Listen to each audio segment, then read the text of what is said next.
Seat पर बैठ गए। नेपाल में कार्यवाहक पीएम केपी शर्मा ओली और उनकी ओर से लिए गए फैसले के विरोध में बवाल थमता नहीं दिख रहा। वहां की संसद भंग करने और दोबारा चुनाव करवाने के फैसले के खिलाफ ओली के विरोधी फिर राजधानी काठमांडू की सड़कों पर उतरे और उन्होंने वहां जमकर नारेबाजी की। वहां से आई एक तस्वीर में कुछ प्रदर्शनकारी बीच सड़क पर हाथों में पोस्टर लेकर अपना विरोध जताते दिखे। सभी ने पीएम ओली के खिलाफ जमकर नारेबाजी की।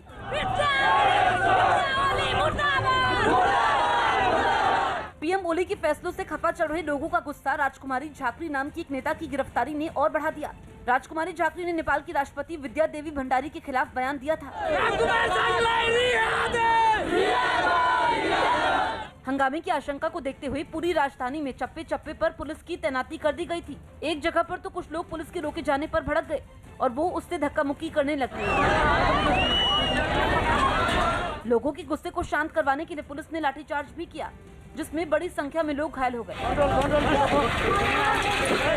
पीएम ओली के विरोध में ये प्रदर्शन उनकी ही नेपाल कम्युनिस्ट पार्टी के एक गुट से जुड़े छात्र संगठन ने किया।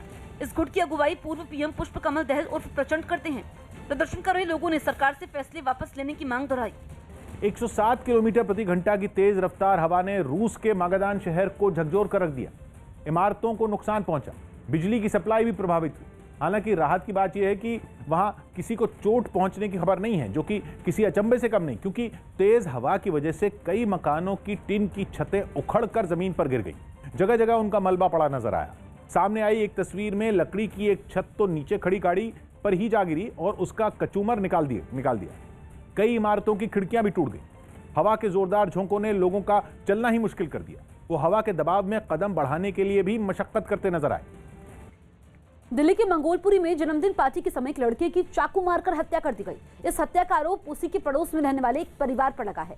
दावा है कि मारा गया आदमी भारतीय जनता युवा मोर्चा से जुड़ा हुआ था और उसका काफी समय से पड़ोस में रहने वाले नसरुद्दीन नाम के युवक से धार्मिक टिप्पणी को लेकर विवाद होता रहता था। मृतक के भाई का आरोप है कि उसके भाई ने एक धार्मिक यात्रा निकाली थी, जिस बीच उसकी पड़ोसी से कहासुनी हुई।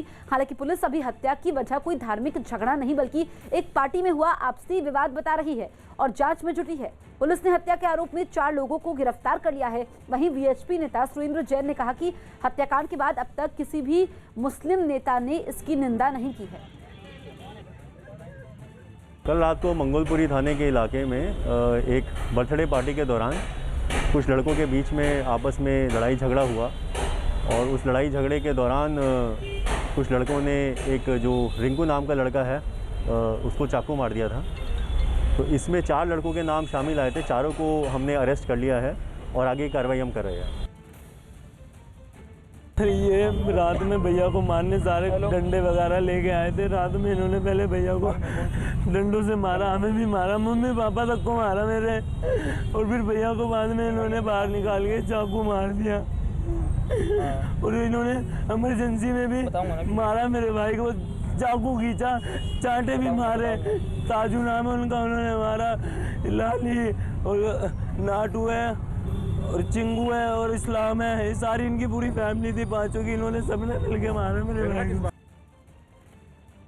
मंगोलपुरी के रिंकू शर्मा की कुछ जिहादियों के द्वारा जो निर्मम हत्या की गई वो बहुत दुर्भाग्यपूर्ण है। दुर्भाग्यपूर्ण ये भी है कि इस हत्याकांड में कई परिवार शामिल थे, उनकी महिलाएं बच्चे भी शामिल थे। उसके हाथ पकड़कर जिस तरह से चाकुओं से गोंदा गया वो कोई बर्बर व्यक्ति ही कर सकता है, किसी सभ्य समाज का हिस्सा नहीं कर सकता। इससे भी अधिक दुर्भाग्यपूर्ण यह था किसी मुस्लिम नेता ने इस हत्याकांड की अभी तक निंदा नहीं की।